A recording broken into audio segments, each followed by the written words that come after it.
ಕೊಲೆ ಆರೋಪಿ ನಟ ದರ್ಶನ್ಗೆ ಮಾಫಿ ಸಾಕ್ಷಿ ಸಂಕಷ್ಟ ಎದುರಾಗಿದೆ. ಈ ನಡುವೆ ಕರಾವಳಿ ದೈವದ ಮೊರೆ ಹೋಗಿದ್ದಾರೆ ಅವರ ಪತ್ನಿ ವಿಜಯಲಕ್ಷ್ಮಿ.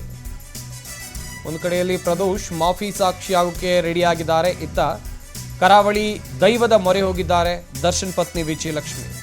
ಗುಳಿಗ ದೈವದ ಮೊರೆ ಹೋಗಿದ್ದಾರೆ ವಿಜಯಲಕ್ಷ್ಮಿ. ಮಂಗಳೂರಿನ ಮಂದಾರಬೈಲು ರಕ್ತೇಶ್ವರಿಗೆ ಕೋಲ ಹರಕೆಯನ್ನ ಸಲ್ಲಿಸಿದ್ದಾರೆ.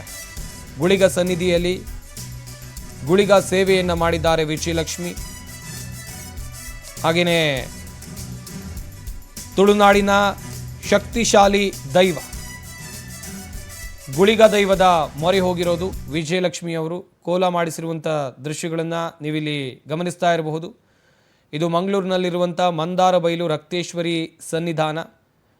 ಇಲ್ಲಿಗೆ ವಿಜಯಲಕ್ಷ್ಮಿ ಅವರು ತೆರಳಿ ಹರಕೆಯನ್ನು ಸಲ್ಲಿಸಿದ್ದಾರೆ. ಈ ಬಗ್ಗೆ ಇನ್ನಷ್ಟು ಮಾಹಿತಿಯನ್ನು ಕೊಡ್ತಾರೆ ನಮ್ಮ ಪ್ರತಿನಿಧಿ ವೆಂಕಟೇಶ್. ದೂರವಾಣಿ ಸಂಪರ್ಕದಲ್ಲಿ ಜಾಯ್ನ್ ಆಗ್ತಾ ಇದ್ದಾರೆ. ವೆಂಕಟೇಶ್, ಕೋಲ ಹರಕೆಯನ್ನು ಸಲ್ಲಿಸಿದ್ದಾರೆ ವಿಜಯಲಕ್ಷ್ಮಿ ಅವರು, ಡೀಟೇಲ್ಸ್ ಅನ್ನ ಕೊಡೋದಾದ್ರೆ. ಸಂಪತ್, ರೇಣುಕಾಸ್ವಾಮಿ ಕೊಲೆ ಪ್ರಕರಣಕ್ಕೆ ಸಂಬಂಧಪಟ್ಟಂತ ಈಗಾಗಲೇ ಏನು ಒಂದು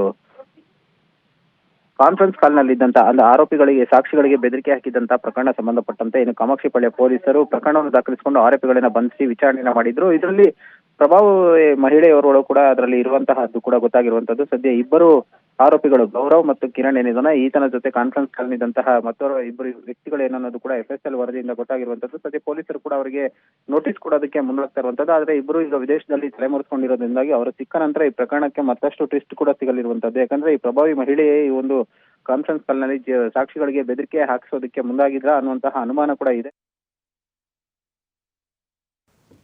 ಥ್ಯಾಂಕ್ ಯು ವೆಂಕಟೇಶ್, ತಮ್ಮ ಡೀಟೇಲ್ಸ್ಗಾಗಿ.